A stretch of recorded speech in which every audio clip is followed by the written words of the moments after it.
Audio Jungle. Audio Jungle.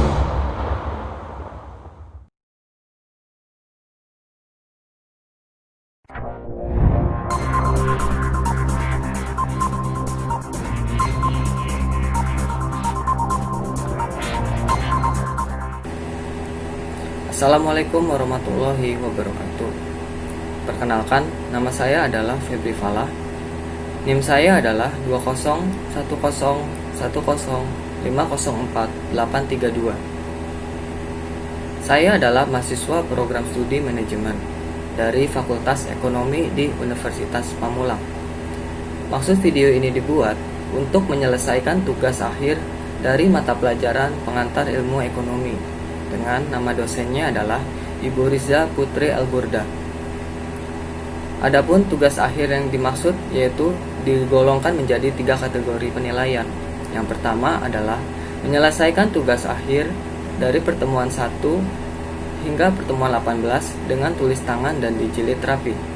Yang kedua adalah menyebutkan tema atau judul dari masing-masing pertemuan.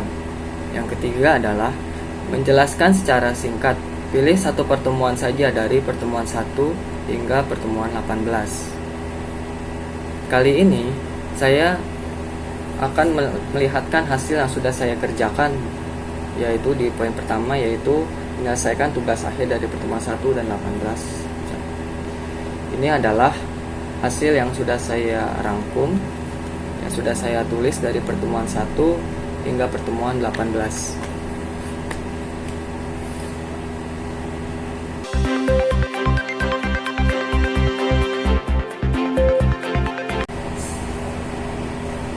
Saya akan lanjut ke tugas yang kedua, yaitu menyebutkan tema dari masing-masing bab dari pertemuan 1 hingga pertemuan 18. Berikut ini adalah penjelasannya.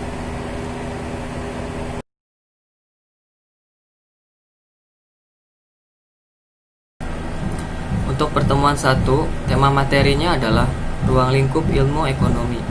Untuk pertemuan 2, tema materinya adalah permintaan. Untuk pertemuan 3, tema materinya adalah teori penawaran equilibrium.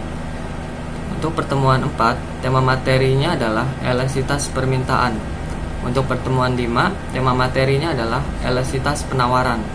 Untuk pertemuan 6, tema materinya adalah pasar persaingan sempurna. Untuk pertemuan 7, tema materinya adalah pasar monopoli. Untuk pertemuan 8, tema materinya adalah pasar monopolistik. Untuk pertemuan 9, tema materinya adalah pasar oligopoli. Untuk pertemuan 10, tema materinya adalah perhitungan pendapatan nasional. Untuk pertemuan 11, tema materinya adalah perhitungan pendapatan nasional. Untuk pertemuan 12, tema materinya adalah teori konsumsi dan tabungan. Di pertemuan 13, tema materinya adalah teori investasi. Untuk pertemuan 14, tema materinya adalah inflasi. Di pertemuan 15, tema materinya adalah pengangguran. Di pertemuan 16, tema materinya adalah sistem ekonomi. Pertemuan 17, tema materinya adalah pertumbuhan ekonomi. Dan yang terakhir, pertemuan 18, tema materinya adalah pertumbuhan ekonomi lanjutan.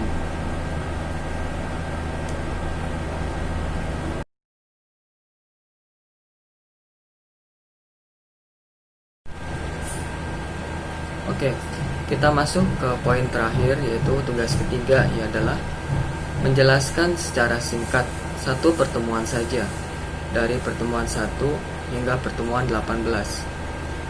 Berikut ini adalah penjelasannya.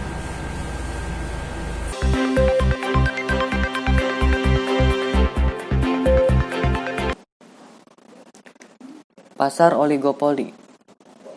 Pengertian oligopoli. Pasar oligopoli adalah suatu bentuk pasar yang terdapat beberapa penjual, di mana salah satu atau beberapa penjual bertindak sebagai pemilik pasar terbesar atau price leader. Umumnya jumlah perusahaan lebih dari 2 tetapi kurang dari 10. Dalam pasar oligopoli, setiap perusahaan memposisikan dirinya sebagai bagian yang terikat dengan permainan pasar. di mana keuntungan yang mereka dapatkan tergantung dari tindik tanduk pesaing mereka. Sehingga semua usaha promosi, iklan, pengenalan produk baru, perubahan harga, dan sebagainya dilakukan dengan tujuan untuk menjauhkan konsumen dari pesaing mereka. Di Indonesia, pasar oligopoli dapat dengan mudah kita jumpai. Misalnya, pada pasar semen, pasar layanan operator seluler, pasar otomotif, serta pasar yang bergerak dalam industri berat. Ciri-ciri pasar oligopoli diantaranya adalah, yang pertama terdapat beberapa penjual. Yang kedua, barang yang dijual homogen atau beda corak. Yang ketiga, sulit dimasuki perusahaan baru. Yang keempat, membutuhkan peran iklan. Yang kelima, terdapat satu market leader atau pemimpin pasar. Yang keenam adalah harga jual tidak mudah berubah. Macam-macam pasar oligopoli dibagi menjadi dua, yaitu pasar oligopoli murni dan pasar oligopoli diferensial. Pasar oligopoli murni yaitu menjual barang yang homogen, biasanya banyak dijumpai dalam industri yang menghasilkan bahan mentah. Contoh, pasar semen, produsen bensin. Lalu, oligopoli diferensial, yaitu menjual barang yang berbeda corak. Barang seperti itu umumnya adalah barang akhir.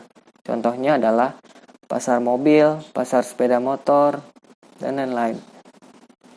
Kebaikan pasar oligopoli terbagi menjadi 6. Di antaranya adalah, yang pertama, memberi kebebasan memilih bagi pembeli. Yang kedua, mampu melakukan penelitian. Yang ketiga, pengembangan produk. Yang keempat, lebih memperhatikan kepuasan konsumen. Yang kelima, karena adanya persaingan penjual. Dan yang terakhir adalah adanya penerapan teknologi baru. Selain kebaikan, ada pula keburukan dari pasar oligopoli. Di antaranya adalah, yang pertama, menciptakan ketimpangan distribusi pendapatan. Yang kedua, harga yang stabil dan terlalu tinggi bisa mendorong timbulnya inflasi. Yang ketiga, bisa timbul pemborosan biaya produksi apabila ada kerjasama antara oligopolis karena semangat bersaing kurang. Yang keempat, bisa timbul eksploitasi terhadap pembeli dan pemilik faktor produksi. Yang kelima, sulit ditembus atau dimasuki perusahaan baru. Yang keenam, bisa berkembang ke arah monopoli. Ada pula karakteristik pasar oligopoli. Yang pertama, yaitu sejumlah besar perusahaan-perusahaan dominan dengan beberapa yang kecil lainnya.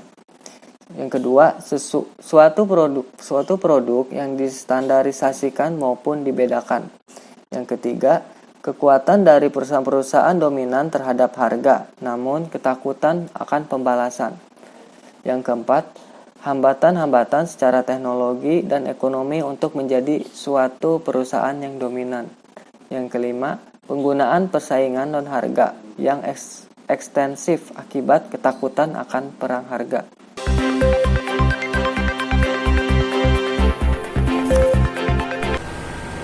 Demikianlah pembahasan tugas akhir dari mata pelajaran pengantar ilmu ekonomi.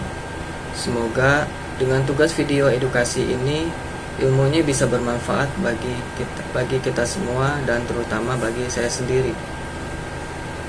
Akhir kata, bila ada kesalahan dalam pengucapan kalimat maupun dalam pembuatan naskah, tolong mohon dimaafkan. Saya Febri Falah. Wabillahi taufiq wal hidayah. Wassalamualaikum warahmatullahi wabarakatuh.